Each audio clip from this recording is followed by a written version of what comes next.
Walter Hale stared at the computer screen, the glow reflecting off his steady features. His mouse hovered over the transfer button.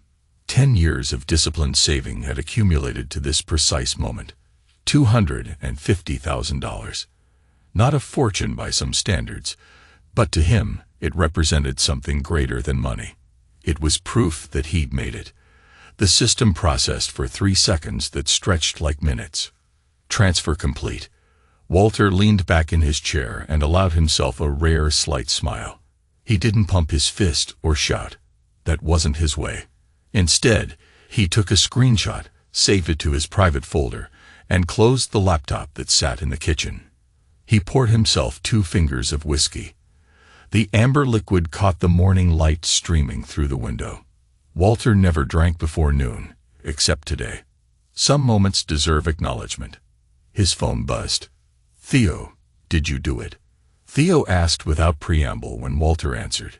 "Just now," Walter replied, taking a measured sip. $250,000. Exactly as planned. "Congratulations, man. That's something." There was genuine pride in Theo's voice. "So now what? You finally going to pull the trigger on that land in Granite Ridge?"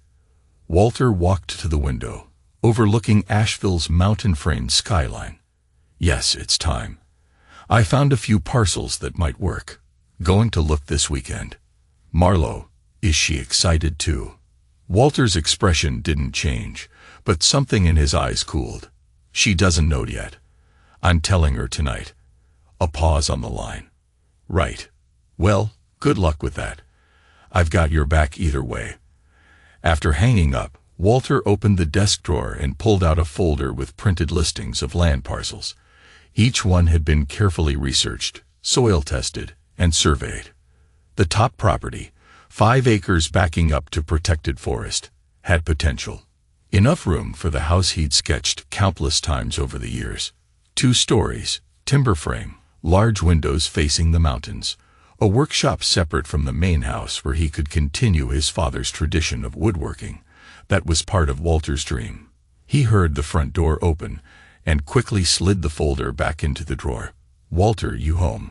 Bree's voice carried through the house, followed by the sound of shopping bags hitting the counter. He found her in the kitchen, unpacking what appeared to be another unnecessary shopping excursion. Her dark hair was freshly styled, her outfit perfectly coordinated. "Hey," he said, noting the store logos on the bags.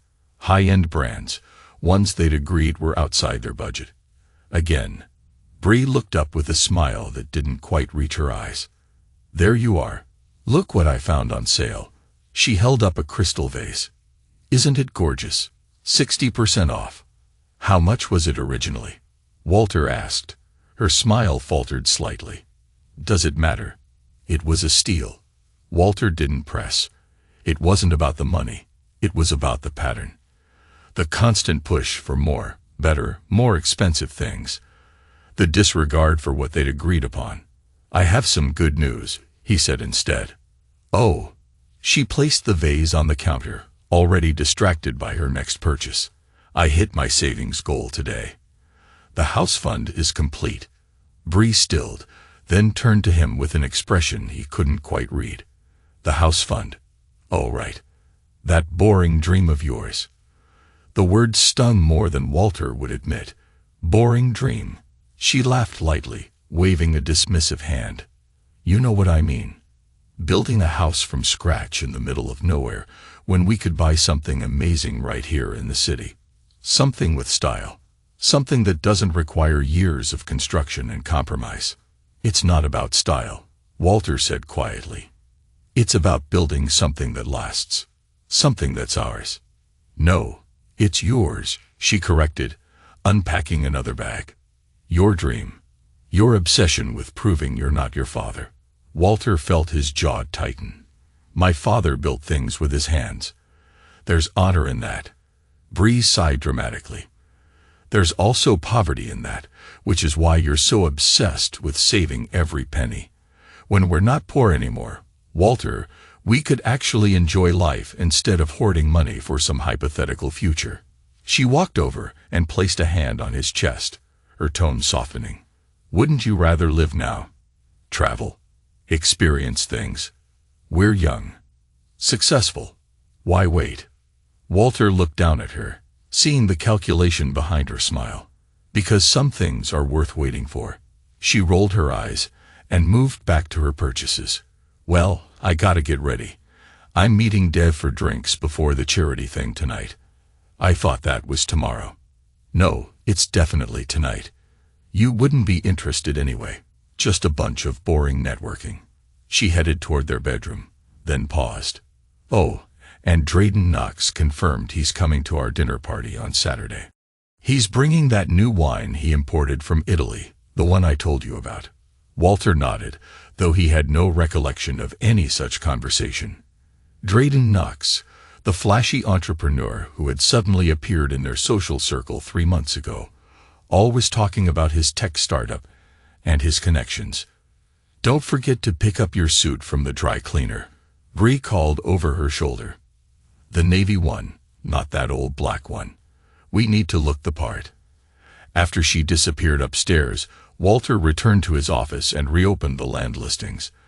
The sound of Bree's shower running upstairs provided a steady background noise as he methodically reviewed each property. He opened his phone and texted Theo. Still on for lunch tomorrow. The reply came quickly. Wouldn't miss it. Usual spot. Yes. Have some things to discuss. Walter stared at the message for a moment, then added, important things. The following day, Walter sat across from Theo at their usual corner table at the Timber Press, a quiet cafe tucked away from the tourist areas of downtown Asheville. Theo was midway through a story about his latest difficult client when he paused, studying Walter's face. You're not listening to a word I'm saying, are you? Walter blinked. Sorry. Been distracted. I noticed. What's going on? You look like you're calculating risks in your head. Theo pushed his plate aside. Is this about the land? Or is it Bree? Walter glanced around the cafe, ensuring no familiar faces were nearby. Both, I think. Things don't add up. With the property. With Bree. Walter's voice was low, matter-of-fact. She's been different lately. More secretive, more dismissive of the house plans. Theo leaned back in his chair. Marriage has ups and downs. Man. You know that. This isn't a down. Walter searched for the right words. It's like she's waiting for something. Or someone. You think she's seeing someone else? Theo asked bluntly, keeping his voice down, noticing that Walter's face remained impassive. I don't know, but I'm going to find out. How? You're going to hire someone. Walter almost smiled. I don't need to. I have access to better resources than any private investigator. Your security clearance doesn't allow for domestic surveillance, Walter, Theo warned. I'm not using company resources, but there are patterns. Discrepancies in our accounts, times when our locations don't match where she says she is. Theo studied his friend. What are you going to do? Walter took a sip of his coffee. I'm going to be careful. I'm going to watch. And I'm going to protect what I've built. The money. Walter shook his head. My life. My future. I won't let anyone take that from me. Not again. Theo's eyes widened slightly at the intensity in Walter's usually calm demeanor. Just don't do anything hasty, okay? Make sure you have proof before you make accusations. I don't make accusations without proof. Walter said. That's not who I am. I know. That's why I'm worried. Because when you do make a move, it's usually nuclear. Walter looked out the window at the busy street. Only if they leave me no choice. The dinner party was Bree's idea, like most of their social gatherings. Walter stood in the kitchen, methodically slicing lemons for drinks while the caterers bustled around him. They could have done this task, but he preferred to keep his hands busy. It gave him a reason to observe without engaging too deeply in what he considered superficial conversations. Walter, are you almost done with those? Bree appeared in the doorway, wearing a new dress he'd never seen before. Deep blue, expensive looking. People are arriving. Almost. He finished the last lemon. Who all is coming again? Bree listed off several names: colleagues, neighbors, a few of her event planning clients, and Drayden, of course. Oh, and my mother decided to join last minute. Walter's knife paused momentarily. Celeste is coming. Don't look so thrilled, Bree said dryly. She's in town for that art exhibition. I could hardly not invite her. Walter arranged the lemon slices on a small serving platter. Of course not. The doorbell rang. Bree smoothed her dress. That'll be the first guests. Come on. Put on your good host face. Walter followed her to the door, settling into the role he played countless times before. Shake hands, make appropriate small talk, refill drinks, nod at the right moments. An hour into the evening, the apartment was filled with the buzz of conversation and laughter. Walter was discussing network security with one of his colleagues when he noticed Drayden Knox enter. The man moved with the confidence of someone who expected all eyes to be on him, and often they were. He was tall, perpetually tanned, with a practiced smile that revealed perfectly white teeth. Walter watched as Bree hurried over to greet him. She reached up to kiss his cheek, her hand lingering on his arm a moment longer than necessary. Drayden leaned down to whisper something in her ear, and she laughed. A different laugh than Walter usually heard. More genuine. More intimate. Walter, there you are. Drayden spotted him and approached with an outstretched hand. Great turnout. Your wife certainly knows how to throw a party. Walter shook his hand firmly. She does. I hear you brought wine. Ah, yes. A little Borlugo I discovered on my last trip to Piedmont. Family Vineyard, tiny production. You can't find it stateside. Drayden handed the bottle to Walter. She'll probably want to let it breathe for a bit. Walter examined the label. Expensive, as expected. Thank you. I'll open it now. As he turned toward the kitchen, Walter caught sight of Celeste Gardner making her entrance. Bree's mother had a talent for arriving fashionably late to everything. She air-kissed several guests before her eyes landed on Walter. Her smile thinned noticeably as she eyed the kitchen. Walter methodically opened the wine, letting the familiar routine calm him. He was pouring the deep red liquid into a decanter when Celeste appeared. Walter, she said, her voice carrying that subtle tone of disappointment she reserved specially for him. Hiding in the kitchen again. Just opening wine, Celeste. Can I get you something? She examined him like a specimen under glass. You know what I don't understand about you, Walter. You have the means to give my daughter the life she deserves, yet you insist on living so restrained. Walter continued his task without looking up. We live comfortably. Comfortable is for retirement homes. She waved a manicured hand dismissively. Bree was raised to expect more. Adventure. Luxury. Excitement. Not saving pennies for some rustic cabin in the woods. It's not a cabin, Walter said evenly, and our finances are not your concern. Celeste laughed, the sound like glass breaking. My daughter's happiness is my concern. And hoarding money instead of living a little doesn't make for a happy marriage, does it?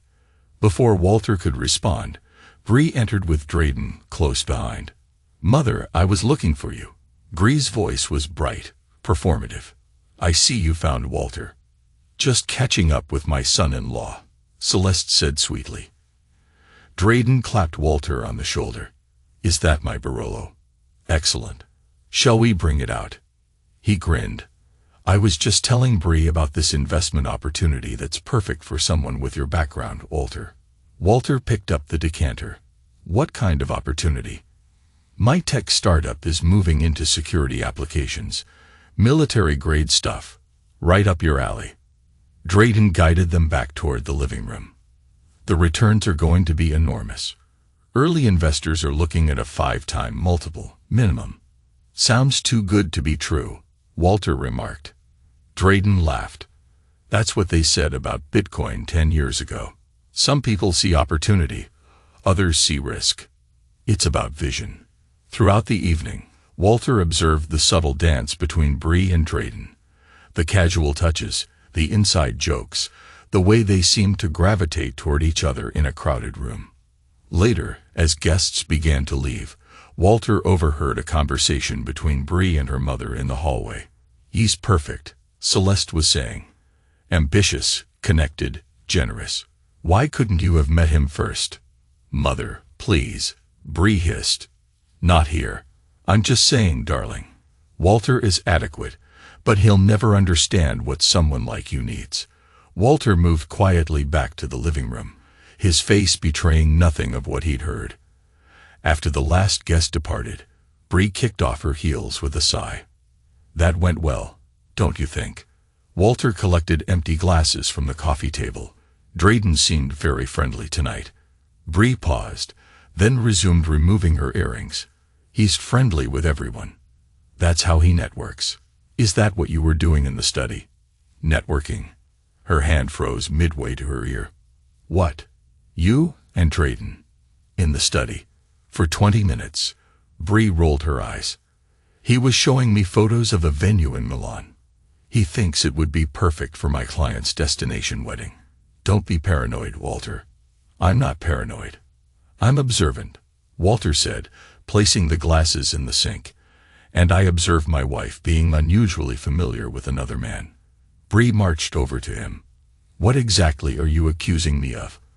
"I'm not accusing you of anything," Walter said calmly. "I'm asking what's going on." "Nothing is going on." "God, this is why we never have fun. You analyze everything to death." She threw her hands up. "Drayden is a colleague and a friend. He's helping my business grow. Unlike you, who'd prefer I stay small and manageable." Walter didn't respond, merely continued cleaning up. "I'm going to bed," Bree announced. "You can sleep in the guest room if you're going to be like this." After she stormed off, Walter remained in the kitchen, methodically wiping down the counters.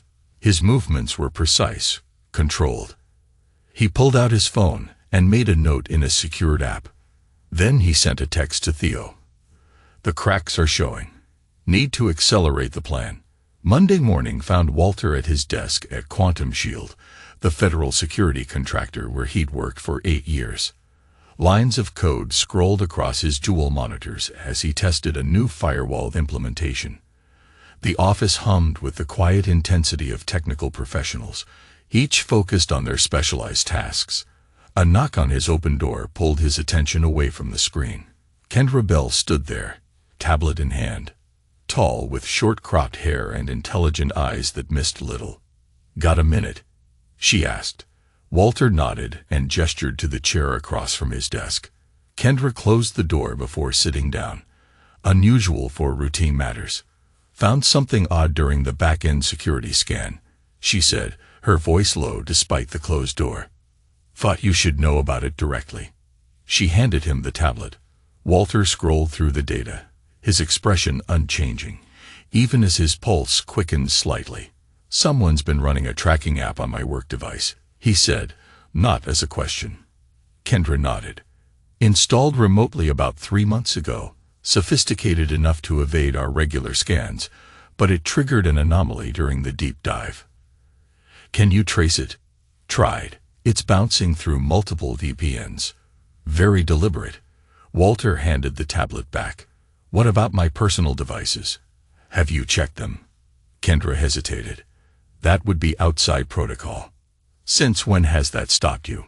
Walter asked, the ghost of a smile touching his lips. She returned the almost smile. "I'll need your devices, off the record." Walter pulled his personal phone from his pocket and unlocked it before handing it over. "Keep this between us for now." Kendra took the phone. "Always do." She paused at the door. "Walter, whatever this is, be careful." "I always am." After she left, Walter leaned back in his chair, mind racing through possibilities. 3 months. Right around when Drayden Knox had first appeared in their social circle. Not a coincidence. He opened a secure browser window and logged into his personal banking portal. Everything appeared normal, but Walter wasn't looking at the balances. He was checking the login history. Multiple access points from unfamiliar IP addresses. Someone had been monitoring his accounts. Walter closed the browser and pulled a small notebook from his desk drawer. Using a cipher system he'd developed years ago, he made several entries. Then he sent a text to Theo. Need to meet. Tonight. Usual place. Urgent. The reply came immediately. 7 p.m. Walter confirmed and returned to his work, outwardly unchanged. Inside, pieces were falling into place, forming a pattern he'd suspected but hoped wasn't true. Later that afternoon, Kendra returned. Her expression told him everything before she spoke. Your personal phone has the same tracking software, more extensive version, actually. Keylogger. GPS tracking. Remote access to camera and microphone. Walter nodded once, taking back his phone. Can you remove it without alerting whoever installed it? Already did, but I left a ghost version running. It'll feed fake data now. She studied him closely. Walter, this is serious. This is state-level surveillance software. Not something an amateur would have access to, or someone with connections to military-grade security applications, Walter said quietly. Kendra's eyes widened slightly in understanding. You know who did this. I have suspicions. Should I be worried about you? Walter looked at her, seeing the genuine concern. No, but I appreciate you asking. After Kendra left, Walter remained at his desk, long after most colleagues had gone home. He systematically checked his other accounts, finding similar intrusions. Not just banking, email, cloud storage, even his fitness app. Someone had been building a complete profile of his movements, communications, and finances. When he finally left the office, the parking lot was nearly empty. He sat in his car for several minutes, organizing his thoughts. Then he pulled out a burner phone he'd purchased months ago, one Bree knew nothing about, and made a call. I need access to the contingency account, he told the person on the other end. Immediately. That evening, at a small bar on the edge of town, Walter laid out the situation to Theo. His friend listened without interrupting, his accountant's mind processing the financial implications. So they're after the money, Theo said when Walter finished. They're after everything, Walter corrected. The money is just the beginning. What are you going to do? Walter took a sip of his whiskey. Let them think they've won. Theo frowned. I don't follow. I've been preparing for this possibility for months, setting up dummy accounts, creating false trails. You suspected Bree was planning to steal from you. Why didn't you just confront her? Walter's eyes were cold. Because I needed to know how far they would go. How many people are involved. Whether this is just about money or something more. And now I spring the trap. Walter pulled out a USB drive and slid it across the table. Everything you need is on here. Account numbers, access codes, transfer schedules. You know what to do. Theo pocketed the drive. This is going to get ugly, Walter. It was ugly the moment they betrayed me. Walter finished his drink. I just need to know one thing. What's that? Can I count on your loyalty? Theo met his gaze steadily. Always have, always will. But Walter, what happens after? When this is all over? I build my house, Walter said simply. Just like I planned. With or without Bree. As they parted ways in the parking lot, Theo asked one final question. When do you think they'll make their move?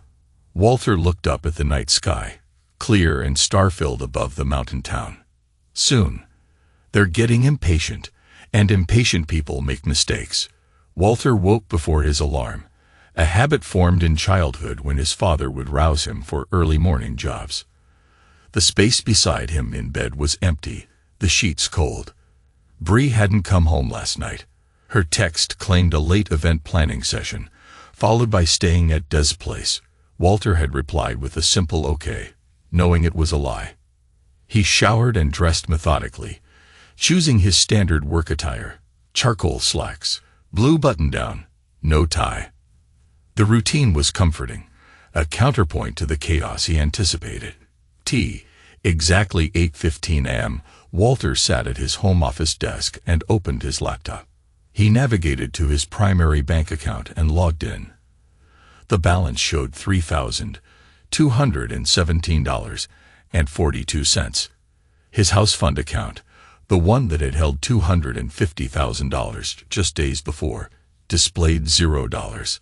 Walter didn't flinch. He navigated to the transaction history, which showed a series of transfers to 4 different accounts over the previous 36 hours. From there, the money had been converted to cryptocurrency and vanished into the digital ether. His phone chimed with a text message. "Bree, it's for something bigger than your small dreams." Walter read the message twice, then set the phone down. He opened a secure email account and sent a pre-composed message to 3 different recipients. The subject line read, "Contingency Alpha initiated." He was midway through a second email when his phone rang. "They did it," Theo said without preamble. "The alert just triggered. All the money's gone." "I know," Walter replied calmly. "The transfer's completed about an hour ago." "Are you okay?" Walter considered the question. "I'm exactly as I expected to be." "That's not an answer. It's the only one I have right now." Walter closed his laptop. "Have you secured the real accounts?" "Yes. Everything's locked down, just like we planned. They can't touch the actual money." "Good. Now we wait." "For what?" "For them to realize they haven't won." After ending the call, Walter stood and walked to the window. The mountains looked particularly clear today, distant peaks sharp against the blue sky. He thought about his father, who taught him 2 critical lessons: how to build things that last, and how to recognize when something was broken beyond repair. His phone buzzed again. Another text from Bree. "I never meant to hurt you, but we want different things." Walter didn't respond.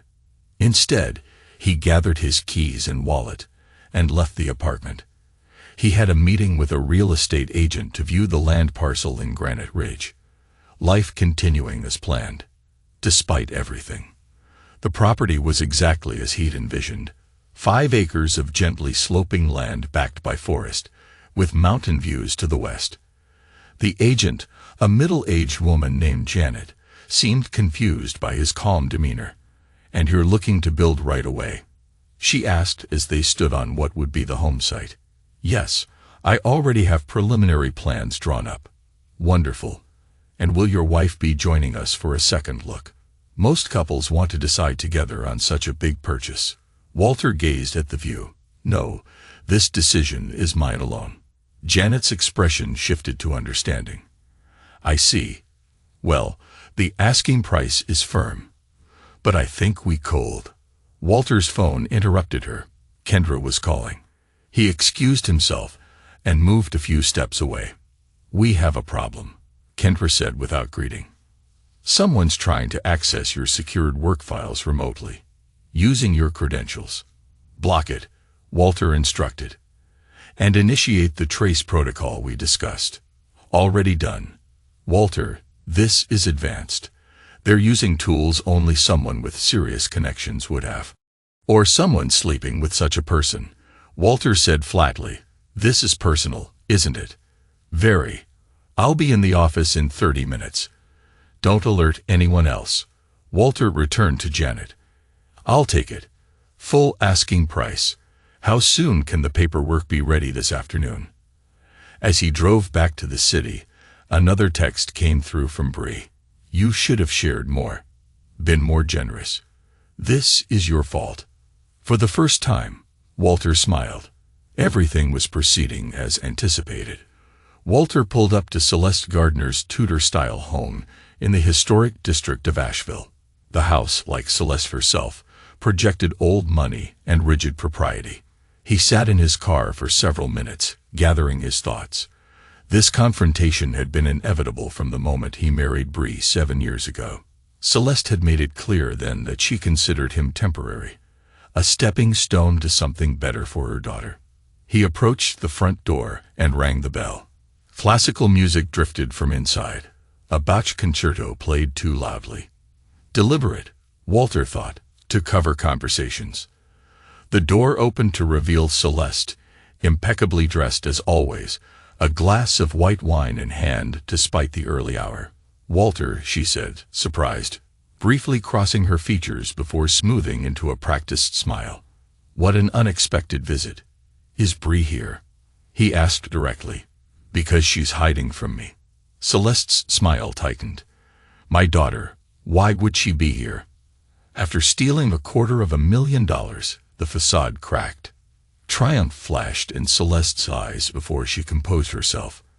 I think you'd better come inside. Walter followed her into the living room, declining her insincere offer of a drink. The room was as he remembered: antique furniture, Persian rugs, family photos that conspicuously excluded him. I don't know what you're talking about, Walter, Celeste said, settling onto a velvet sofa. Bree mentioned you were having issues. That's all I know. Stop lying, Celeste. You've never been good at it. Her eyebrows rose. Excuse me? You planned this. You, Bree, and Drayden Knox. The three of you conspiring to rob me. Celeste laughed, a brittle sound. Rob you? Of what? Money you refused to spend. Money you hoarded while my daughter lived like a middle-class nobody. Where is she? Not here. Celeste took a long sip of wine. And I wouldn't tell you if she was. You've controlled her for years with your obsessive saving and planning. She deserves better. Walter stood very still. Did you know Drayden Knox isn't what he claims to be? This caught her off guard. What do you mean? His tech startup. It doesn't exist, except on paper. His investments. Fabricated. He's a con man, Celeste. And you helped him target your own daughter. That's ridiculous. But uncertainty had crept into her voice. Is it? Did you do any research on him at all? Or were you so desperate to get Bree away from me that you pushed her toward the first flashy alternative? Celeste stood now, anger overcoming caution. You know nothing about what Bree needs. She was raised for a certain life. A life of connections and influence. Not playing house in the woods with some it worker who thinks saving money is a personality. Where is she? Walter repeated. Celeste's mouth curved into a smug smile. Thanks for your naivety, Walter. Your money has secured your wife's future. Just not with you. Walter laughed then, not from humor, but from the cold satisfaction of confirmation. You think that was the real money? The smile froze on Celeste's face. What? The money they stole? You think that was my actual savings? Walter stepped closer. Your daughter married an IT security specialist who works on protecting government assets. Did you really think I wouldn't notice when someone installed tracking software on my devices? When someone started monitoring my accounts? Celeste's face paled. I don't know what you're talking about. The accounts they emptied were decoys, set up months ago, when I first suspected something was wrong. The real money is secure, untouchable. You're lying, Celeste whispered. Bree said. Bree said what Drayden told her to say. And Drayden only saw what I wanted him to see. Walter's voice remained calm, controlled. Tell Bree I know about the condo in Raleigh. I know about the offshore accounts. And I know exactly who suggested using my identity to secure the financing. Celeste gripped her wine glass so tightly that her knuckles whitened. Get out of my house. Gladly. But tell Bree one more thing. Walter moved to the door. The man she married doesn't forgive betrayal. Not ever. As he left, Celeste called after him, her voice shaking with rage. She never loved you. She was settling. We both knew it. Walter didn't look back. In his car, he sent a text to Theo. Phase 2 complete. They took the bait. Walter sat in his office at Quantum Shield, reviewing system logs on a secondary monitor, while his primary screen displayed complex security protocols. To any observer, he appeared focused on routine work. But his mind was processing the events of the past several months, reconstructing the trap he'd laid. 8 months earlier, seated in the same chair, he had noticed the first anomaly. A small discrepancy in a joint credit card statement. A charge at an upscale hotel bar downtown on a night when Bree claimed to be at a client meeting in Charlotte. He'd said nothing, merely noted it. Then came other signs. Hushed phone conversations that ended when he entered the room. Unexplained absences, new friends whose names were mentioned, but who never materialized at their gatherings, increased spending on clothes and personal items. Walter had been methodical, gathering evidence rather than confronting. Trust, once questioned, could never be fully restored. He preferred certainty before action. The breakthrough came when he installed a security system in their apartment, ostensibly for protection, actually for surveillance. The system logged entry and exit times, recorded conversations in common areas. He discovered Bree bringing someone into their home while he traveled for work. Drayden Knox, the supposed tech entrepreneur who had recently joined their social circle. Walter closed his eyes, remembering the cold shock of watching the security footage. Bree leading Drayden into their bedroom. The betrayal made physical. That night, he had initiated his contingency plan. First, securing his actual assets by creating a trust fund under a limited liability company, with Theo as the financial manager. Then, establishing false accounts, complete with convincing transaction histories and login credentials. He had deliberately left breadcrumbs, making these accounts appear to hold his true savings. When he detected the tracking software on his devices, he'd allowed it to function, feeding it carefully curated information. Bank statements showing regular deposits into the decoy accounts, emails discussing the land purchase and house plans, web searches for construction loans and builders. All the while, he had been building a case, documenting Bree's affair, tracking the conspiracy between her, Drayden, and Celeste, collecting evidence of their plan to empty his accounts and assume his identity for loans and credit. Walter opened his eyes as Kendra knocked on his office door. "You should see this," she said, placing a tablet on his desk. The screen showed a real estate listing for a luxury condo in Raleigh, recently purchased. The buyer, Walter Hale. "I didn't buy this," he said. "I know. Someone using your identity did. 3 days ago, I found it while running that trace we discussed." Walter nodded. "I expected something like this. They needed somewhere to live after taking the money." Kendra studied him. "You knew this was coming. You've been planning for it." "Yes. Why didn't you stop them before they went this far?" Walter's expression remained neutral. "Because I needed them to commit actual crimes. Suspicion isn't enough. Planning isn't enough. They had to act. And now I have everything I need." Walter handed back the tablet. "Thank you, Kendra, for everything." She hesitated. "Is there anything else I can do?" Walter considered her question. "Yes, if you're willing. I need someone I can trust to help document the evidence. Someone who understands digital forensics." Kendra nodded. "I'm in." After she left, Walter pulled out a secure phone and dialed a number. "It's time," he said when the call connected. "They've made their move. Initiate the final phase." That evening, Walter returned to his apartment. It felt empty, not just from Bree's absence, but from the hollowness of what their marriage had become. He walked through each room, taking stock of what was missing. Bree had returned while he was at work and taken her personal items, jewelry, clothes. She'd also taken several things that weren't hers, artwork they'd purchased together, small electronics, the safe from his office. The safe made him smile grimly. It had been part of the trap, filled with outdated financial documents and a USB drive containing convincing, but ultimately useless data. Walter opened his laptop and logged into a cloud storage account Bree knew nothing about. Everything was organized in meticulous folders.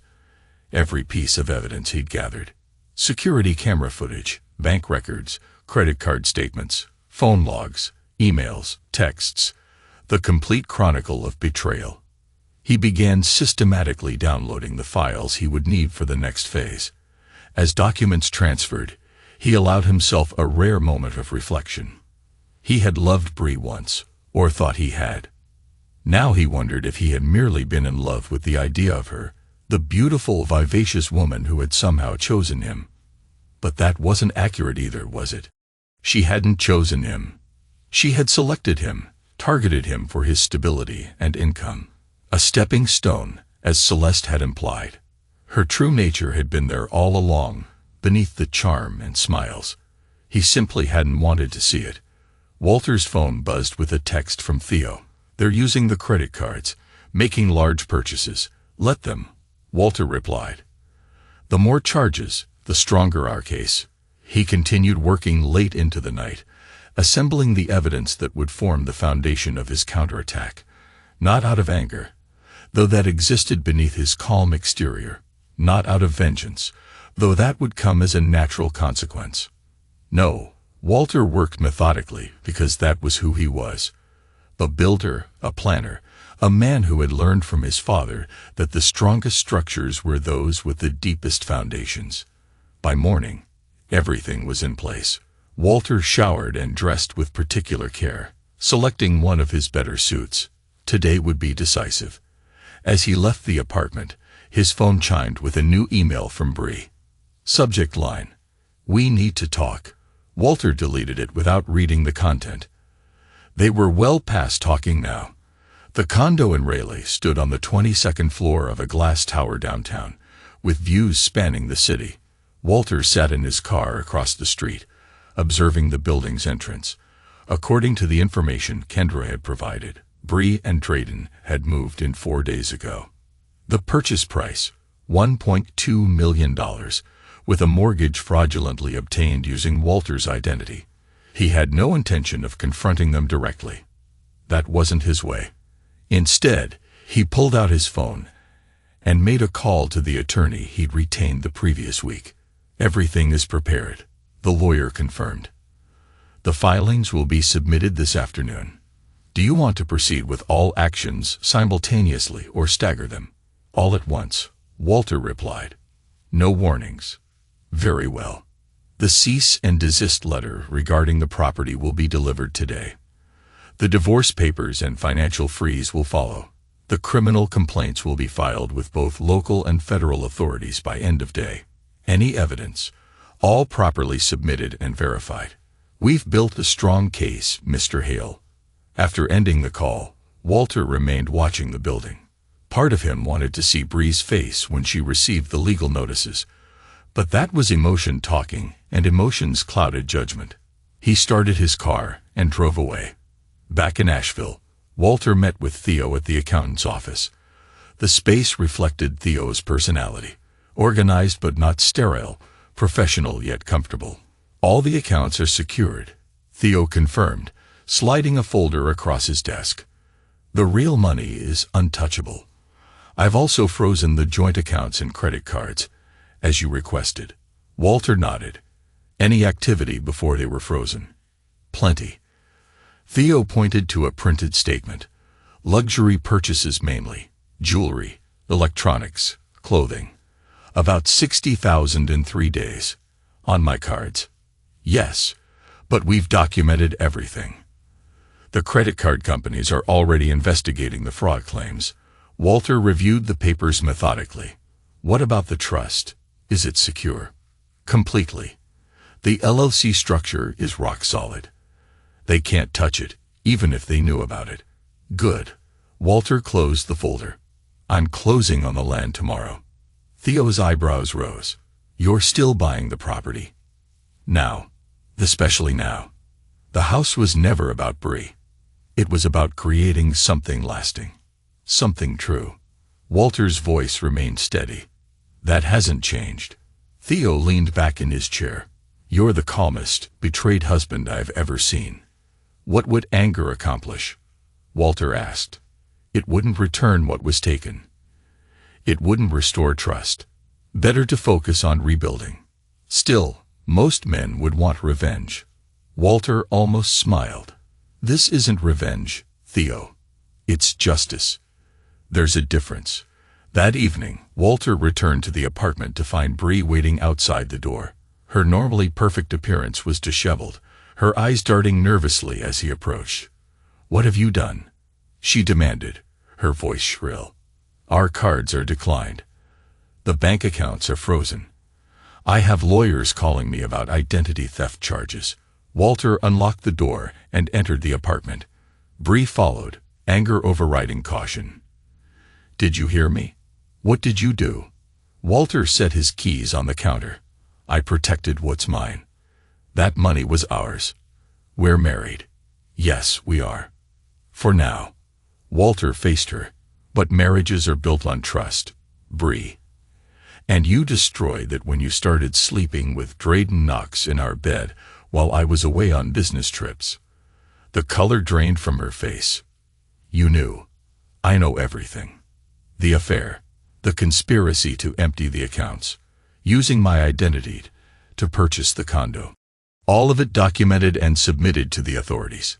Bree's shock gave way to calculation. Walter, please. It's not what you think.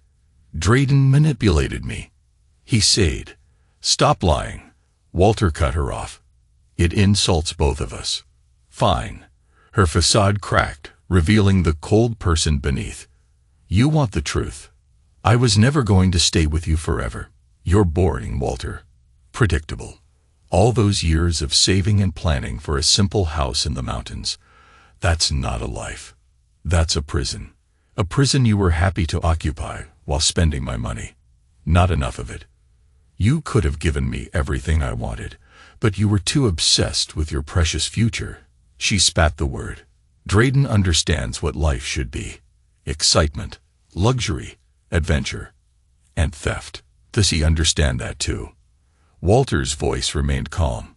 Because that's what he's done. That's what you've both done. And there are consequences. Bree laughed bitterly. Consequences. The money is gone, Walter. Converted to crypto and moved offshore. You'll never get it back. I already have it. She stared at him. What? The money you stole was from decoy accounts, set up months ago when I first suspected your betrayal. The real money was never at risk. Disbelief crossed her features. You're lying. The Walter you thought you married might have lied. The actual man standing before you doesn't need to. He walked to the door and opened it. Divorce papers will be delivered tomorrow. Don't come back here. You can't just throw me out. This is my home too. The lease is in my name only. Another precaution I took. There's a hotel receipt on the counter. One night, paid in advance. After that, you're Drayden's problem.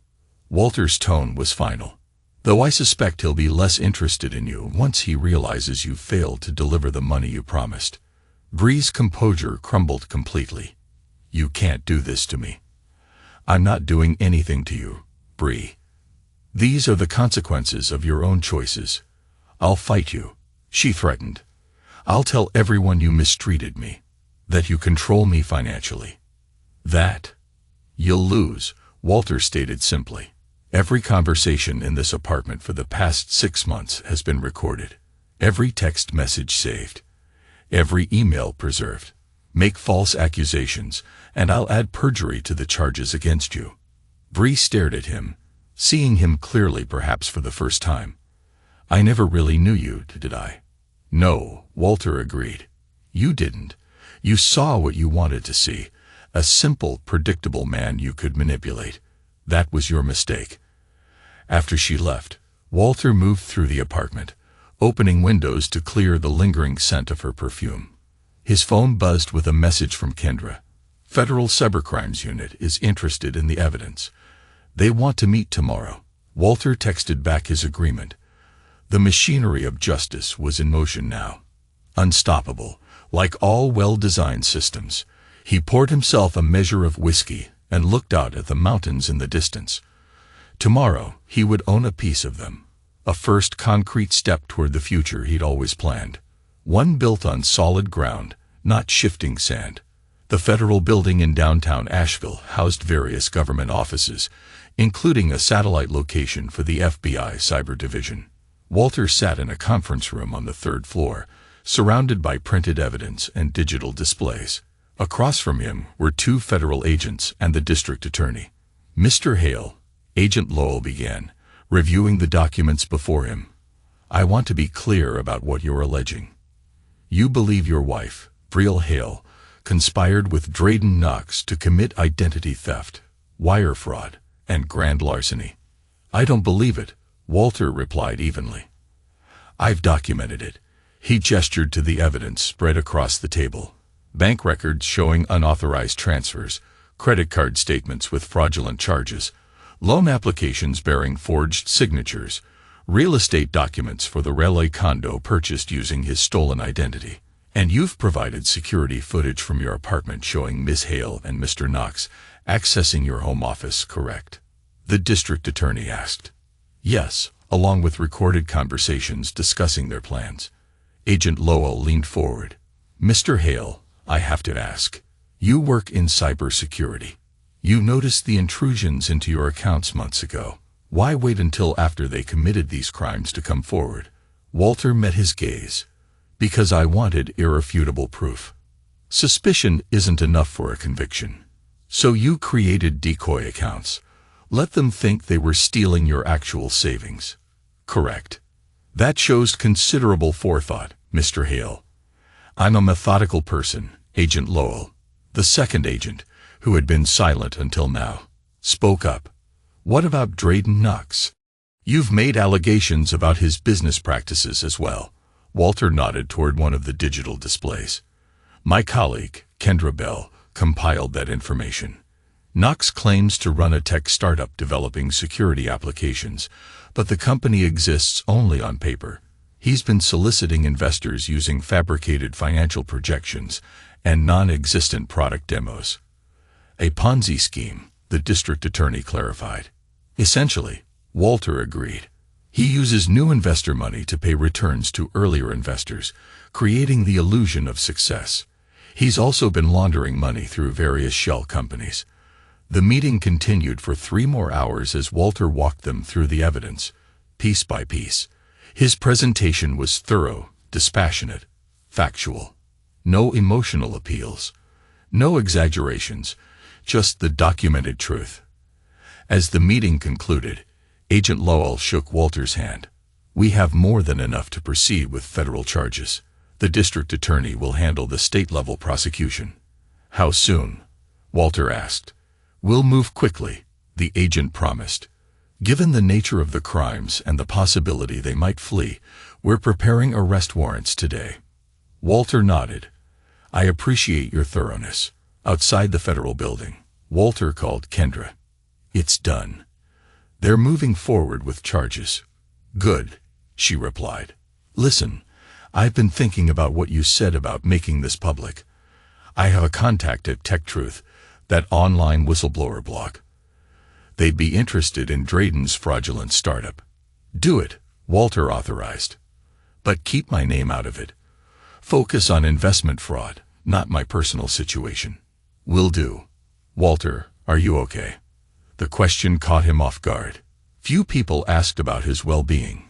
Fewer still genuinely cared about the answer. I'm fine, he said automatically, then reconsidered. Actually, I don't know, but I will be. If you need anything. Thank you, Kendra. I'll let you know. The next morning, Walter was in his office at Quantum Shield when the news broke. Kendra appeared in his doorway, tablet in hand. It's happening, she said, showing him the screen. The Tech Truth website displayed a breaking story. Exclusive. Revolutionary tech startup exposed as elaborate fraud. The article detailed Drayden Knox's fraudulent business practices, complete with evidence of falsified investor documents, non-existent products, and money laundering schemes. Within hours, other technology and business news sites had picked up the story. Walter watched from a distance as Drayden's carefully constructed image collapsed. By afternoon, the FBI had issued a statement confirming an ongoing investigation into Knox Technologies. Walter's phone buzzed with a text from Theo, watching the news. Did you do this? Justice takes many forms, Walter replied. Later that day, Walter received a call from Agent Lowell. Thought you'd want to know. We executed the warrants. Knox was arrested at a private airstrip trying to board a charter flight to the Cayman Islands. Your wife was with him. In the condo. Asset forfeiture unit is securing it now. Since it was purchased with fraudulently obtained funds, it'll be seized as evidence. After ending the call, Walter drove to Granite Ridge to visit his land. Now officially his, the closing having been completed that morning. He stood on the ridge where his house would someday stand, watching the sun begin its descent behind distant peaks. His phone rang again. Bree's mother. How dare you? Celeste began without greeting, her voice shaking with rage. Do you have any idea what you've done? My daughter is in jail. She's being processed like a common criminal. She is a criminal, Walter stated. As are you, potentially. The authorities are very interested in your role in this conspiracy. I had nothing to do with. Save it for your attorney, Celeste. They have the recordings from your house, the planning sessions, your suggestions about how to access my accounts. A long silence followed. When Celeste spoke again, her voice had lost its imperious edge. What do you want? Nothing from you ever again.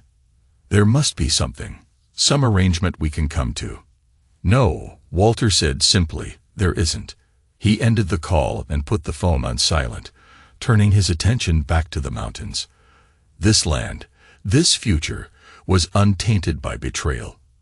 Here, he would build something true. 3 weeks after the arrests, Walter sat in his attorney's office, reviewing the final divorce settlement. The process had been expedited, given the criminal charges against Bree, who remained in custody awaiting trial after being denied bail. She's agreed to all terms, the attorney explained. Frankly, she's not in a position to negotiate.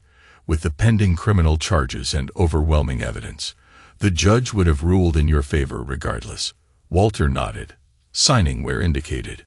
And the financial separation is complete. Yes, all joint accounts have been closed. The court recognized that the funds were solely your earnings and, given the attempted theft, awarded no alimony or division of assets to your soon-to-be ex-wife. What about the criminal case? The attorney adjusted his glasses. The prosecutors are confident. The federal charges alone carry potential sentences of 15 to 20 years. The state charges could add more. They've offered a plea deal, but for what I understand, Ms. Hale is still maintaining her innocence. Walter finished signing the papers and closed the folder. Thank you for your efficiency. Of course. I should mention, Mr. Hale, your wife has requested to see you. Several times, according to the prosecutor's office. Walter stood. Ex-wife. And no, I have no interest in meeting with her.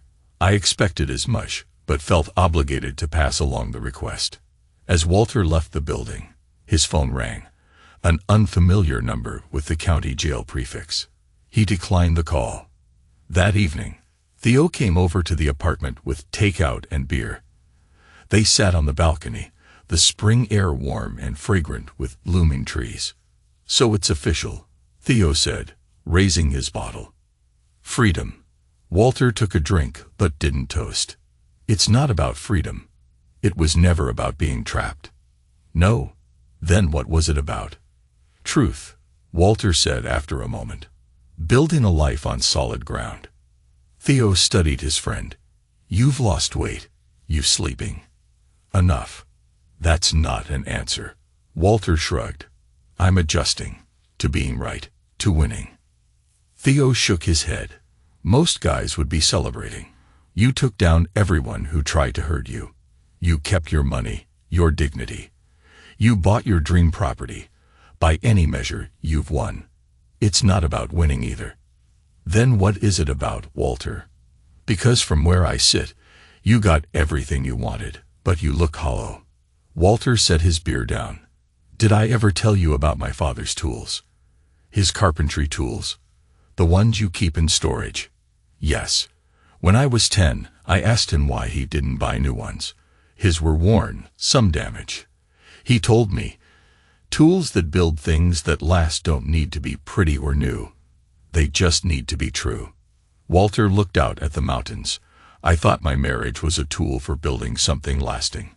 But it wasn't true. So build something else, Theo suggested.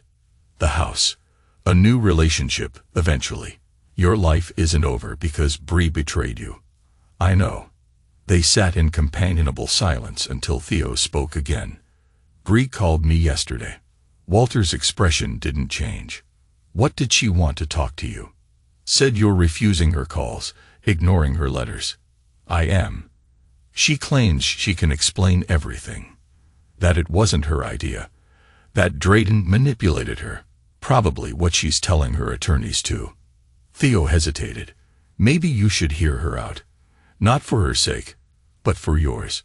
For closure. Walter considered this. Would you forgive someone who tried to steal your life's work? Who conspired against you with others? Who shared your bed while planning your downfall? Probably not, Theo admitted. But I might want to look them in the eye one last time. To understand. I already understand, Walter said quietly. Some betrayals can't be explained away. Some bridges, once burned, should stay ash. The next day, against his better judgment, Walter drove to the county detention center. He had no intention of forgiving Bree, but Theo's words about closure had resonated. Perhaps there was value in one final conversation, a period at the end of their story. The visiting area was stark. Tables bolted to the floor, uncomfortable plastic chairs, guards stationed at regular intervals. Walter waited, his face impassive, as Bree was led in wearing an orange jumpsuit, her hair pulled back, face devoid of makeup. She sat across from him, eyes widening slightly at his actual presence. You came. I wasn't sure you would. I almost didn't, Walter replied. Thank you for coming. Her voice was softer than he remembered. Performance stripped away by circumstance. I've been trying to reach you. I know. Walter, I need to explain. No, he interrupted. You don't. I already know what happened. I have the evidence, the recordings, the documented conspiracy. There's nothing you can say that will change the facts. Facts don't tell the whole story, she insisted. Drayton. He has a way of making you believe things, of making you want things you never thought you'd want. You were unhappy before Drayton, Walter stated. You said so yourself. Many times, to your mother, to death, even to me, though I chose not to hear it. Bree's eyes filled with tears. I was confused, lost. You were so focused on the future that I felt invisible in the present. That may be true, Walter acknowledged. But being unhappy doesn't justify theft or fraud or betrayal. I know. The tears spilled onto her cheeks. I know that now. I made terrible mistakes. But Walter, we can start over. After this is all behind us, I still care about you. I still. Stop. Walter's voice was quiet but firm. This isn't a reconciliation. This is goodbye. Please, Walter. Everyone deserves a second chance. No, they don't. He met her gaze directly. I buried my father's tools with him. He built a life from nothing. You just stole what I built. I don't forgive thieves. Bree's face crumpled. So that's it. 7 years of marriage, and you could just walk away without looking back. You walked away first, Walter reminded her. When you conspired with Drayton. When you transferred my money. When you used my identity to buy your love nest.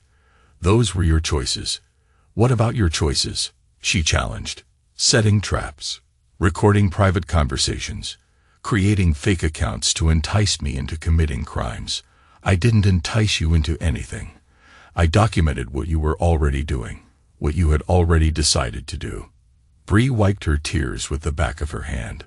What happens now? You face the consequences of your actions. I rebuild my life. Without me. Yes. She studied him, searching for any crack in his resolve. Will you testify against me? At the trial, if required. And Drayton, will you testify against him too? Yes. Bree laughed bitterly. You know, I always thought you were the predictable one. A safe choice.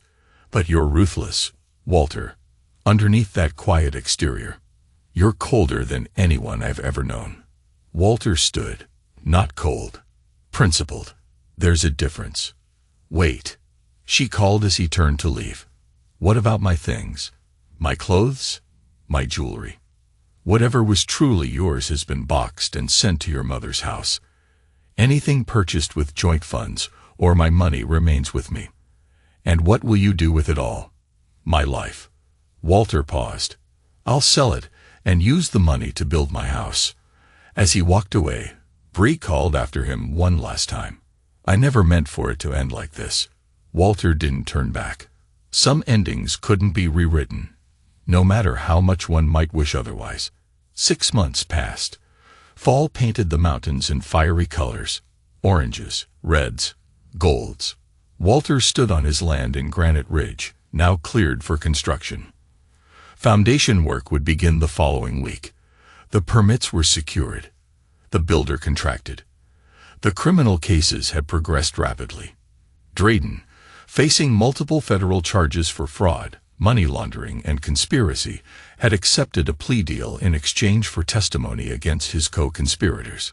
Bree, failing to secure a similar arrangement, was awaiting trial with increasingly dim prospects as more evidence emerged. Celeste had avoided criminal charges but faced a civil lawsuit from investors defrauded in Drayden's schemes, the same ones she had unwittingly promoted among her social circles. Her reputation in Asheville was destroyed, her financial security compromised. Last Walter heard, she was selling her historic home and moving to Florida. He felt no satisfaction in their downfall, no joy in their suffering, only a quiet acknowledgement that actions had consequences, and those consequences had arrived as expected. The sound of tires on gravel pulled Walter from his thoughts. A car approached up the newly graded driveway, Kendra's modest sit-in. She parked and joined him at the edge of the cleared area, surveying the terrain. "So this is it," she said. "Your future home." Walter nodded. "Breaking ground next week. It's beautiful." Kendra turned slowly, taking in the mountain views. Peaceful. Yes. They stood in comfortable silence until Kendra spoke again. "I brought those letters you asked about, from your father's effects." She handed him a small wooden box, weathered with age. Walter accepted it carefully, running his thumb over his father's initials carved into the lid.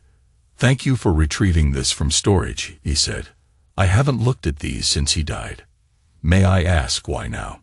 Walter considered the question. "Perspective, I suppose. Remembering why I started this journey." Kendra didn't press further. Instead, she walked the perimeter of the foundation outline, marked with wooden stakes and orange string. "The house will face west." "Yes, for the sunset views. The workshop will be to the north, separate, but connected by a covered walkway." "You've thought of everything." "I've had time to plan," Walter said simply. They walked the property together, discussing the construction timeline, the materials, the design elements. Kendra asked thoughtful questions, showed genuine interest. Not for the first time, Walter appreciated her directness, her lack of pretense. "Will you stay for dinner?" he asked as they returned to the cars. "There's a decent place in town." Kendra smiled. "I'd like that."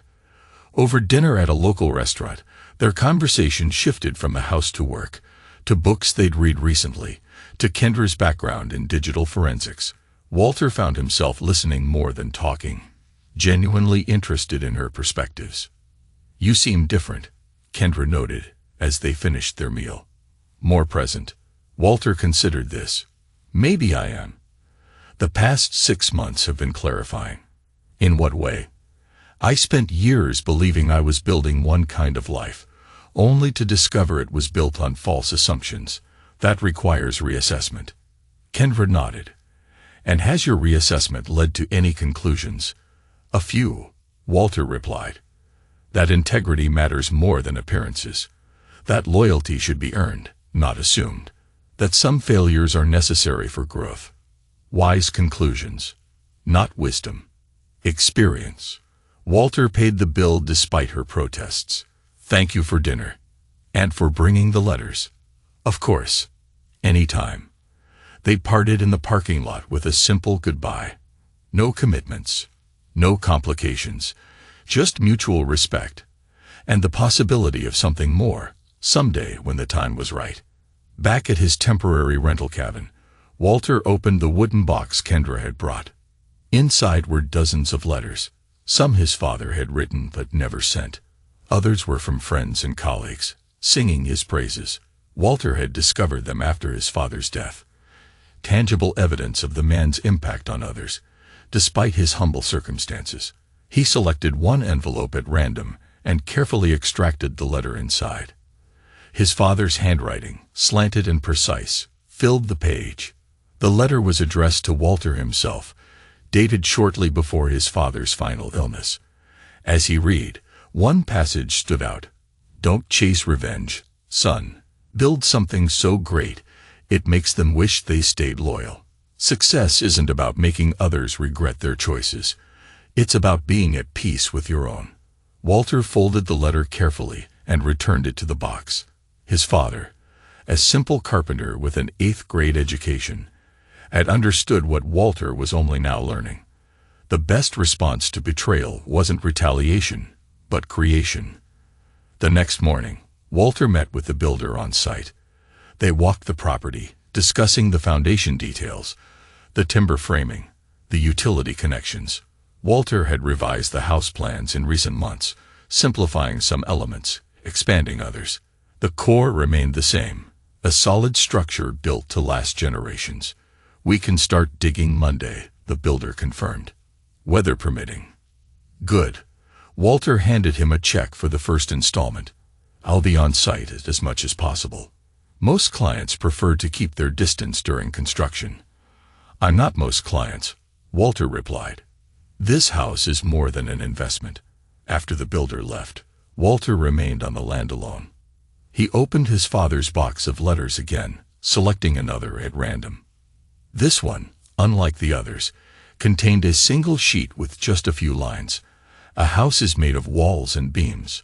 A home is built with love and dreams. Remember the difference, son." Walter smiled, not out of happiness, but completion. The house might take years to finish, the healing, perhaps, longer still. But he would build both, day by day, with the same patience and precision his father had taught him. He pulled out his phone and texted Kendra, "Would you like to see the progress next weekend?" Her reply came quickly. "I'd like that very much." Walter tucked the letters away and surveyed his land one final time before leaving. In the distance, storm clouds gathered over the mountains, not threatening, but promising renewal. A quiet storm, bringing change rather than destruction. He was ready for both. 3 days after construction began on Walter's house, Drayden Knox made his final play from behind bars. His attorney approached the federal prosecutors with an unexpected revelation. An NDA signed by Bree months earlier, supposedly for business secrecy regarding Knox Technologies.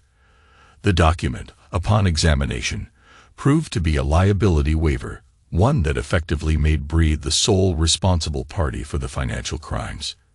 Drayden had built himself an escape hatch from the beginning, ensuring that if their scheme collapsed, Bree would bear the legal burden. The prosecutor handling the case called Walter to inform him of this development. "It doesn't change the core charges against Knox," the prosecutor explained, "but it complicates the case. It shows premeditation on his part, but also suggests your ex-wife was a willing participant, not coerced as she's been claiming." "That matches my understanding of their relationship," Walter confirmed. "There's something else you should know. Knox claims the waiver was your ex-wife's idea, that she approached him initially, not the other way around." Walter absorbed this information silently. "Mr. Hale, are you still there?" "Yes." "I'm not surprised. Bree always had contingency plans. Just not as good as yours," the prosecutor noted. "Anyway, I wanted you to hear this from me before it becomes public record. The plea negotiations with Knox are ongoing, but this development means he'll likely receive a reduced sentence. And Bree, she's now facing additional charges. The waiver contains admissions of criminal intent that strengthen the prosecution's case against her." After the call ended, Walter sat on the porch of his rental cabin, watching darkness settle over the mountains. There was no satisfaction in this final revelation, only confirmation of what he'd already suspected. Drayden and Bree had been using each other, each planning to betray the other when convenient. His phone buzzed with a text from Kendra. "Still on for this weekend?" "Yes," he replied. "Bring hiking boots. I want to show you the entire property." Walter set his phone aside and opened his laptop, pulling up the house plans. He made a small adjustment to the workshop design, adding windows to capture more natural light. His father would have approved. Practical, but meaningful, an improvement that honored the purpose of the space. As night fell completely, he looked up at the stars emerging above the mountains.